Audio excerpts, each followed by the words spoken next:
Welcome back to the Kings of Horror. I am Ryan Turek. And I'm William Bibbiani. Every day in the month of October, the Kings of Horror is taking a look at a theatrically released horror film based on the works of Stephen King. And today we are looking at the second theatrically released Stephen King horror film, Stanley Kubrick's The Shining. Loosely based on King's third novel, The Shining finds Jack Nicholson playing Jack Torrance, a writer and former school teacher with a checkered past who takes on the caretaker position at the Overlook Hotel, which is closed for the winter season. Shortly after moving in with his wife Wendy, played by Shelley Duvall, and his son Danny, who harnesses psychic abilities, Jack's productivity hits an all-time low, his cabin fever hits an all-time high, and the Overlook Hotel presents its sinister nature to the Torrances. Before you could say, "Here's Johnny," Jack becomes a very dangerous threat to his family. In spite of the fact that Stanley Kubrick departed vastly from the source material to meet his creative needs, The Shining is a masterpiece. Told with razor-sharp precision, it's a beautiful benchmark in the haunted house subgenre. I think it is absolutely wonderful and still holds up today. There's little wonder why this thing is, hailed as a classic. This is one of the great horror movies of all time, and that makes it one of the great films of all time. And what's interesting to me is that Stephen King said he didn't like this movie because he felt that Jack Torrance seemed like he was crazy and only went more crazy as opposed to being a normal guy.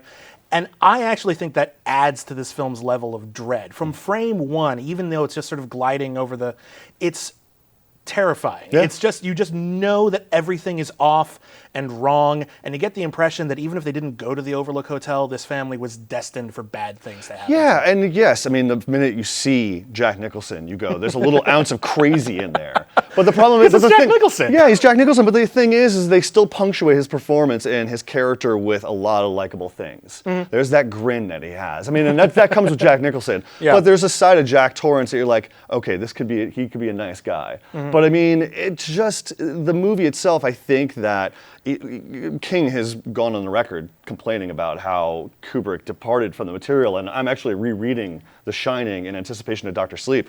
And it's almost funny because everything that's on the written page, on King's written page, it's like Kubrick went in a completely different direction, but for the better. I mean, this is the first time I've seen an adaptation where you can hold both side by side and both have their very, very strong merits. Yeah.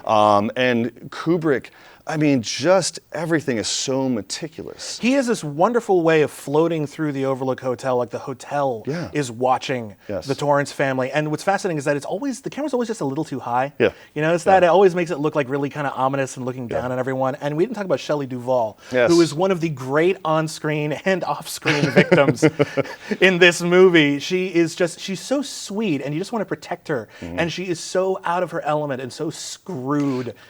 To a degree, though, there is a certain annoying factor to her, and you almost kind of sympathize with Jack. Almost sympathize with Jack because you almost want her to, find that inner strength, and she ultimately does. Yeah. But I mean, there's a certain. That's the thing is that she's almost a non-character in some ways. She's just there and controlled by her husband, and she's a good mom, but she doesn't have anything of her own in this film. Danny has psychic powers, Jack has his writing and everything, and she's an outsider, a wife almost. And mother. Yeah, she's almost an outsider. Yeah, and this is wonderful, perfect.